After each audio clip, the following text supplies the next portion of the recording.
যুক্তরাষ্ট্রের এক ফেডারেল জাজ প্রেসিডেন্ট ডোনাল্ড ট্রাম্পের একটি নির্বাহী আদেশ স্থগিত করেছেন। এই নির্বাহী আদেশটি ছিল যুক্তরাষ্ট্রের জন্ম নেওয়া অবৈধ অভিবাসীদের সন্তানদের জন্মসূত্রে নাগরিকত্ব বাতিল করার উদ্দেশ্যে। ম্যারিল্যান্ডের জেলা জজ ডেবোরা বোর্ডম্যান বলেছেন, আজকের দিনে যুক্তরাষ্ট্রের মাটিতে জন্ম নেওয়া প্রায় প্রতিটি শিশু জন্মগতভাবেই যুক্তরাষ্ট্রের নাগরিক হয়ে থাকে। এটি আমাদের দেশের আইন ও ঐতিহ্য। এই আইন ও ঐতিহ্য এই মামলার নিষ্পত্তি না হওয়া পর্যন্ত বহাল থাকবে।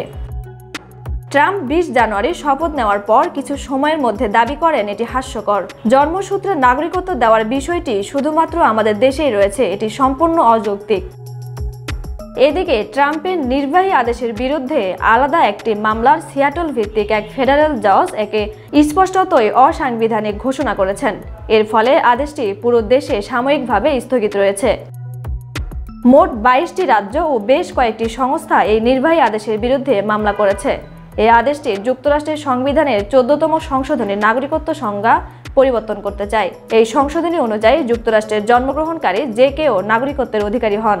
জন্মসূত্রের নাগরিকত্ব হলো একটি আইনি নীতি, যেখানে কোনো ব্যক্তি তার বাবা মায়ের অভিবাসন অবস্থার প্রতি নজর না দিয়ে শুধু যে দেশে জন্মগ্রহণ করেছে সেই দেশটির নাগরিকত্ব পেয়ে থাকে। এটির মধ্যে রয়েছে জাসোলি নীতি। এছাড়া জন্মসূত্রের নাগরিকত্বের বিকল্প নীতি হলো জস সেঙ্গুইনিস, যেখানে অভিভাবকের নাগরিকত্বের ভিত্তিতে নাগরিকত্ব নির্ধারণ করা হয়। এছাড়া যুক্তরাষ্ট্রের নাগরিকত্ব পাওয়ার আরেকটি উপায় হলো স্বাভাবিকরণ প্রক্রিয়া, যেখানে নির্দিষ্ট আইনি শর্ত পূরণ করতে হয়। 1868 সালে সংবিধানের 14তম সংশোধনের মাধ্যমে এই অধিকার প্রতিষ্ঠিত হয়, যা আজ পর্যন্ত কার্যকর রয়েছে। এটি গৃহযুদ্ধ পরবর্তী সময়ে প্রাক্তন দাস ও মুক্ত আফ্রিকান আমেরিকানদের নাগরিকত্ব নিশ্চিত করার জন্য ছিল। বিশ্বে অন্তত 33টি দেশ রয়েছে যেখানে জন্মসূত্রের নাগরিকত্ব স্বয়ংক্রিয়ভাবে দেওয়া হয়। এদের মধ্যে বেশিরভাগ দেশ আমেরিকা অঞ্চলের। এছাড়া কিছু দেশের শর্ত সাপেক্ষে নাগরিকত্ব দেওয়া হয়, যেমন 18 বছর বয়স পূরণের পর নাগরিকত্ব পাওয়া যায়।